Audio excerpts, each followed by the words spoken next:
কাল ছিল ননদের বিয়ে। আমরা কাটোয়া চলে গেছিলাম বিয়ের অনুষ্ঠানে। এরপরে আমরা এক এক করে কী কী করেছি সেগুলো একটু একটু করে সবার সামনে তুলে ধরার চেষ্টা করি।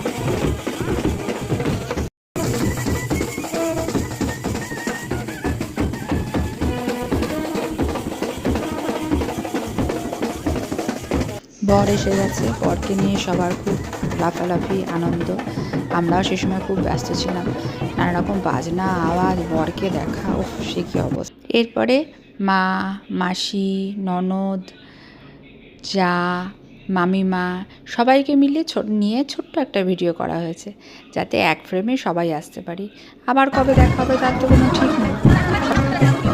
এবার দেওর, যা, ননদ, শাশুড়ি মা সবাইকে নিয়ে ছোট্ট ছোট্ট ভিডিও করে নিয়েছে। কেউ কেন বাদ যায়, সবাই থাকুক এক।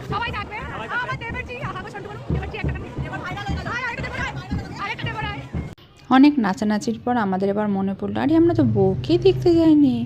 তার বেচারি এত ফটো সেশন, তার সময় নেই আমাদের জন্য।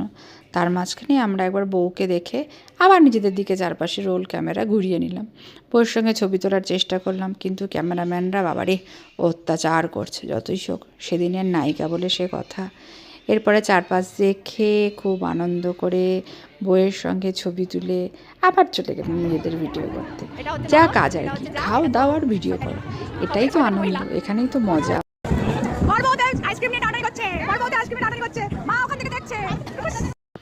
এবার আমরা চললাম খাওয়ার উদ্দেশ্যে। কি কি খাওয়া যায় সেই।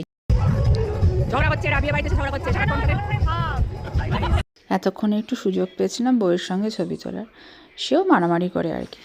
যাই হোক, চলো এবার আমরা চললাম খাবার দাবারের দিকে। মাঝখানে অবশ্য একটু বরকে পেয়ে গেছিলাম, তিনি খেয়ে দিয়ে পেট মোটা করে বসেছিলেন। ছেলেকে একটু টেনে আদর করে নিলাম, কাউকে তো সুযোগ পাচ্ছি না এদেরকে, তাই ওই যে পেটটাকে বলছি ঢোকাও, সে পেটটাকে ঢোকাবে না, এত খেয়েছে।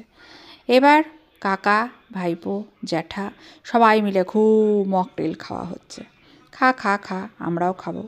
আমরা দুই যায় শুরু করলাম স্টাইল মেরে মকটেল খাওয়া, এবং এরপরে এলাম কাবাবে।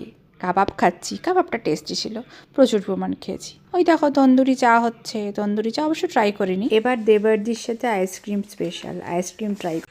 ভিআইপি ননদ চলে এসছে, তাকে নিয়ে ফ্রেমে বন্দি করে ফেললাম।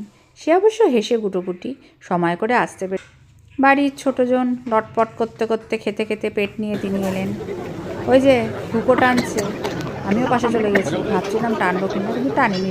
শেষমেশ ছেলের জন্য বিয়ের 15 বছর পর বিয়ের মুহূর্তটা মনে করার জন্য ঠ্যাং নেড়ে সুন্দর ওখানে বসে একটু গল্প করে নিলাম, ভিডিও করে নিলাম। এবার যার দৌলতে করেছে তার সাথেও তো করতে হবে। সেও চলে এসছে আমার সন্টু মনু, মোটামুটি নিজেকে হিরো ভেবে নিচ্ছে। পাশে মা হিরোইন বসে আছে। এবার খাওয়ার পালা। মেনু কার্ডটা বেশ অন্যরকম লেগেছে আমার। মাঝখানে অনেক বাজি ফাটানো দেখেছি, সেটাও এর সঙ্গে দিয়ে দিলাম। দেখতে ভালো লাগবে, কত বাজি ফেটেছে, মনটাও ভালো লাগবে। এই দিয়ে আমাদের জানুয়ারি মাসের বিয়েবাড়ি শেষ হলো।